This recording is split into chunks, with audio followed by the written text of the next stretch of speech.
नमस्कार, मी Neha. Deshonnati news bulletin मध्ये आपलं स्वागत आहे. जाणून घ्या आजच्या ठळक घडामोडी. काल डॉक्टर बाबासाहेब आंबेडकर यांची 133वी जयंती संपूर्ण देशामध्ये उत्साहपूर्ण वातावरणात पार पडली. मात्र धुळे जिल्ह्यातील शिंदखेडा तालुक्यात असलेल्या दोंडाईचा शहरामध्ये जयंती उत्सवाचा आनंद शिंगेला पोहोचलेला असताना निवडणुकीत दगडफेक झाली असल्याचा अफवा सुरू झाल्या आणि त्यामुळे शहरात तणाव निर्माण होऊन शेवटच्या टप्प्यात असलेल्या उत्साहाला गालबोट लागले. उपमुख्यमंत्री अजित पवार आज बारामती दौऱ्यावर.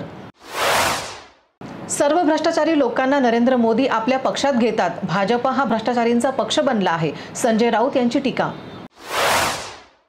महाविकास आघाडीचे अधिकृत उमेदवार शशिकांत शिंदेंनी भव्य शक्ती प्रदर्शन करत भरला सातारा लोकसभेसाठी उमेदवारी अर्ज.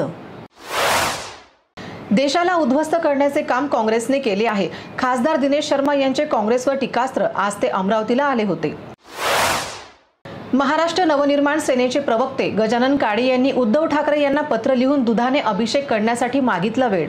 ठाकरे यांचे महाराष्ट्रावर असलेले ऋण फेडण्यासाठी दुधाने अभिषेक करू इच्छित असल्याचे या पत्रात लिहिण्यात आले. बातमी आहे साऊथ मधली. दिग्दर्शक शंकर यांची कन्या ऐश्वर्या शंकरीचा तरुण कार्तिकेय सोबत विवाह संपन्न. गोंदिया निवडणुकीच्या पार्श्वभूमीवर रॅली काढत मतदान करण्याचे नागरिकांना आवाहन. छत्रपती संभाजीनगर जिल्ह्याच्या सोयगाव तालुक्यांमध्ये गंभीर पाणीटंचाई. हंडाभर पाण्यासाठी महिलांना करावी लागते 2 किलोमीटर पायपीट.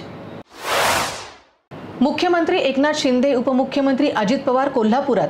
महायुतीचे उमेदवार संजय मंडलिक, धैर्यशील माने यांचा उमेदवारी अर्ज दाखल करण्यासाठी मुख्यमंत्री एकनाथ शिंदे, उपमुख्यमंत्री अजित पवार उपस्थित. जोरदार शक्ती प्रदर्शन करत महायुतीची रॅली. याचबरोबर हे बातमीपत्र संपलं. पुन्हा भेटूया नवीन घडामोडींसोबत. नमस्कार. ठळक घडामोडींसाठी देशोन्नती न्यूज चॅनलला सबस्क्राइब करा आणि बेल आयकॉन प्रेस करा.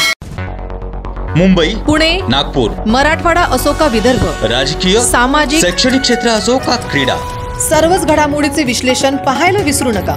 फक्त देशोन्नती न्यूजवर.